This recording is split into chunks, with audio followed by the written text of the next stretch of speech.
એસઆઈઆરના મુદ્દે આજે સુપ્રીમ કોર્ટમાં જ્યારે સુનાવણી થવા જઈ રહી છે ત્યારે પશ્ચિમ બંગાળના મુખ્યમંત્રી મમતા બેનર્જી હાલમાં કોર્ટ પહોંચી ચૂક્યા છે।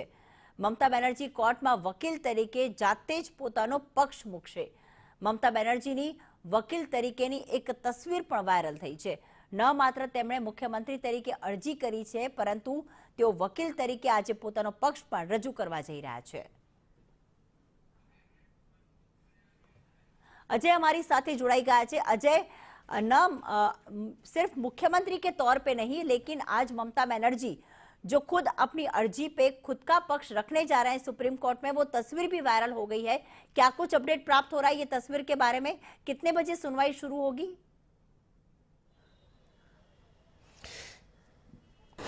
देखिए, सबसे पहले तो अपडेट आपको यही बताया कि अमूमन जब भी आप सुप्रीम कोर्ट में कोई महत्वपूर्ण हियरिंग सुनते हैं तो एक सुरक्षा का अच्छा खासा इंतजाम किया जाता है। लेकिन ममता बनर्जी की जो ये हियरिंग हो रही है, क्या ममता बनर्जी की जो यहाँ पे मौजूदगी है उसको लेकर के किस तरह के सुरक्षा इंतजाम किए हैं, उसकी एक बानगी आप पीछे देख सकते हैं कि किस तरह से आप देख सकते हैं बड़ी संख्या में पुलिस फोर्स की तैनाती की गई है।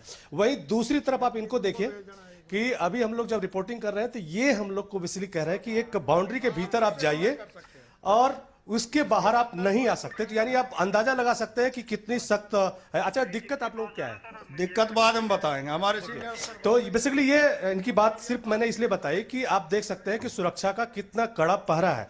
यानी भीतर सिर्फ मीडिया कर्मियों को और वकीलों को छोड़ करके किसी को सुप्रीम कोर्ट के भीतर आने की इजाजत नहीं है। और इसका डर बस इन लोगों को इस बात का है कि हो सकता है कि ममता बनर्जी को देखने के लिए उनके समर्थक बड़ी संख्या में अगर सुप्रीम कोर्ट में आते हैं तो एक हंगामा क्रिएट हो सकता है। तो उसी हंगामा को रोकने के लिए या ऐसी सिचुएशन ना हो, इतनी बड़ी संख्या में सुरक्षा व्यवस्था की गई है। जहां तक ममता बनर्जी के इस एसआईआर की अगर बात है तो उन्होंने एक नई अर्जी दाखिल की है जिसमें उन्होंने ये कहा है कि 2022 में जितने सारे वोटर्स ने अपने वोट का या मताधिकार का प्रयोग बंगाल के चुनाव में किया था, उन वोटर का नाम न हटाया जाए, ये सुप्रीम कोर्ट सुनिश्चित करे। ये नई अर्जी अभी सुनवाई से पहले ममता बनर्जी ने दाखिल की है।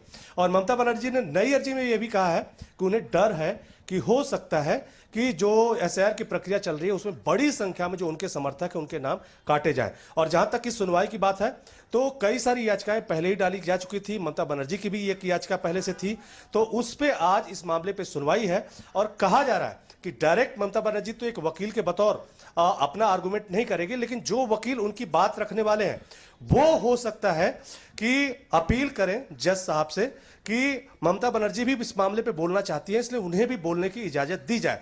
तो ज्यादा संभावना इसी बात की जताई जा रही है कि जज को शायद इस बात पे न दिक्कत हो और उनकी तरफ से बोलने की इजाजत दे दी जाए। तो हो सकता है कि आज की जो सुनवाई चल रही है उसमें ममता बनर्जी खुद बोलती हुई नजर आए। लेकिन इस सुनवाई से पहले ममता बनर्जी लगातार 3 दिनों से दिल्ली में डेरा जमाए हुए हैं। लगातार एक के बाद एक उनके तमाम सारे कार्यक्रम है। यहां तक कि जो मुख्य चुनाव आयुक्त है उनके साथ भी उनकी बैठक हुई और बीच बैठक में वो छोड़ के चली आती है मीटिंग और आरोप लगाती है कि जो पूरा मुख्य चुनाव आयुक्त है या चुनाव आयोग है वो दरअसल बीजेपी का आईटी सेल बन चुका है। तो लगातार हाई वोल्टेज ड्रामा दिल्ली में लगातार 3 दिन से देखने को मिल रहा है। लेकिन आज सुप्रीम कोर्ट में काफी गहमागहमी है। न सिर्फ मीडिया कर्मियों को जमावड़ा है बल्कि सुप्रीम कोर्ट को चारों तरफ से पुलिस ने घेरा हुआ है। एक तरह से पहरेदारी है, सिर्फ वकीलों और मीडिया कर्मियों को जाने की इजाजत है। तो थोड़ी देर बाद ही इस मामले की सुनवाई होगी। लेकिन इस सुनवाई से पहले ममता बनर्जी ने एक और नई अर्जी दाखिल किया जिसमें यह निर्देश देने की मांग की है कि 2022 में जितने लोगों ने बंगाल के विधानसभा चुनाव और बंगाल के चुनाव में जब अपने मताधिकार का प्रयोग किया था उतने लोगों के नाम होने चाहिए। जी बिल्कुल, ज्यादा अपडेट के लिए